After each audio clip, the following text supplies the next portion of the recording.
I didn't even realise that it was their 6th wedding anniversary until somebody mentioned it, and I thought, oh yeah, there wasn't much about it. No, I don't think it's a great big point in their life together, really. It probably makes their stomach rumble when they think about it.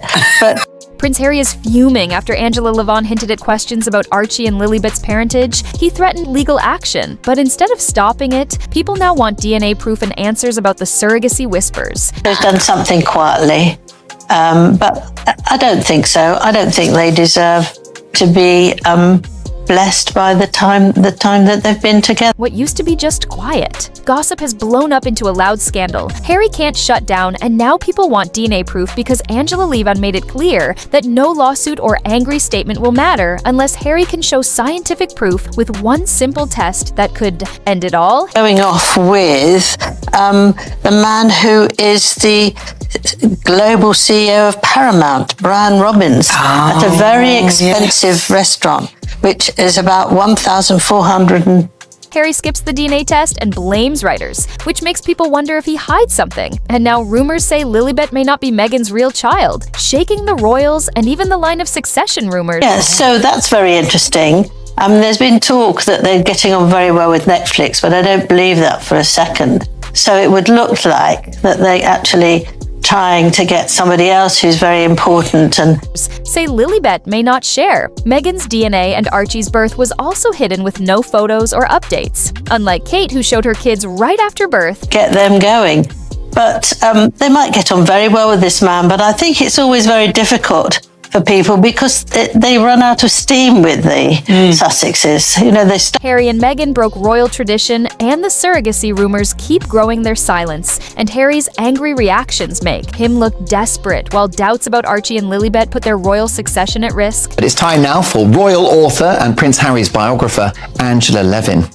And just when things seem to be looking up for the runaway royals, with a mooted Emmy nomination, normal business has resumed. The Sussexes' Netflix Ball Fest, exposing the grubby details of their row with the firm, has been completely snubbed for a gong. Harry and Meghan shocked the whole world when they broke every single royal tradition that people had trusted for generations. Because usually the public gets to see the royal baby right outside the hospital, with the parents proudly smiling and the doctors and nurses confirming the details and official witnesses making sure everything is transparent. This time, nothing like that happened there. Were no hospital steps, photos, no doctors giving updates, no clear confirmations. Instead, it was a wall of silence and mystery, with the Sussexes asking everyone to just trust them blindly, and people began to feel that the absence of proof itself was the biggest proof of all. Then came Angela Levin's Bombshell, which shook everything. Even more, Harry completely lost control, lashing out in anger and rage, threatening legal action and throwing words around like weapons. But Meghan stayed totally silent, which for many was even more powerful than Harry's outburst, because some say her silence was dignity, like she was above the gossip, while others whisper that she stayed quiet because she knew speaking might lead to questions she could never answer. And now that silence has become louder than any statement she could ever make, with critics claiming it speaks volumes about what may really be hidden behind the curtain.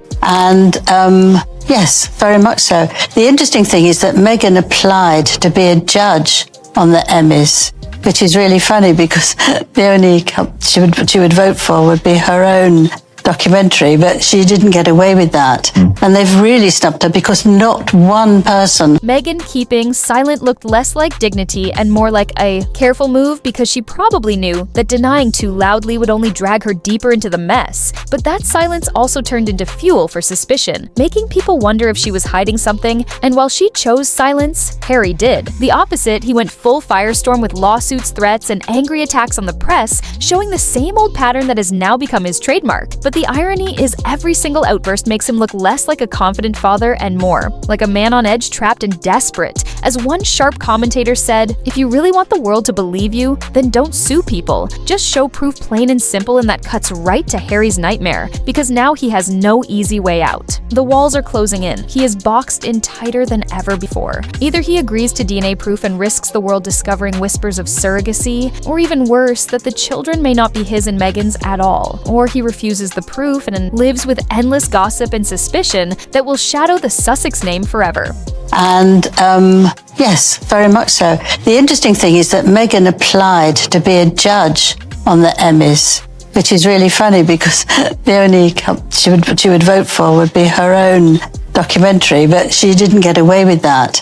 And they've really snubbed her because not one person. Harry is trapped in the harshest corner now, because if he refuses forever, the shadow of suspicion will not just follow him, but also Archie and Lilibet when they grow older. With every year, the whispers will get louder and the questions harder. There is no escape route left. Angela Levin has made it crystal clear she will not stop, and even hinted she holds more explosive evidence that she can drop anytime Harry keeps pushing her. But the risk is huge because one courtroom fight would drag everything into the open subpoenas, sworn testimonies, medical files, all the transparency he fears the most. What started as whispers in magazines has now turned into a public demand with one brutal message: prove the children are yours. Prove they are Meghan's. Prove they are royal blood. And every time Harry threatens lawsuits instead of proof, people see not strength but sheer panic. They have got a much secondary one with a Hollywood thing, which is some streaming non-fiction. But of course, actually a lot of what that documentary, Harry and Meghan, was fiction. I mean, they made it up and they lied. And now Harry looks less like a strong prince and more like a man hiding secrets because his refusal to give proof does not feel like privacy anymore. It feels like concealment. And every time Meghan stays silent, people only believe the worst. This is no longer simple celebrity drama. It has turned into a constitutional time bomb under the House of Windsor, because if Archie and Lilibet are not true heirs, then the monarchy could face its biggest crisis in modern history. And instead of calming the storm, Harry and his anger is only making it explode faster. So here we stand with a prince who once cried for privacy, now caught in the brightest spotlight. A father who swears he protects his kids, but refuses the one act that would secure their future, and a husband who shouts at critics, but cannot answer the one question everyone keeps asking. Actually, about the royal family and how they behaved. And the classic one, which everybody remembers, is the way she mimicked or mocked the late Queen Elizabeth. When she sort of put her arms out and bent down, and Harry looked absolutely shocked by it,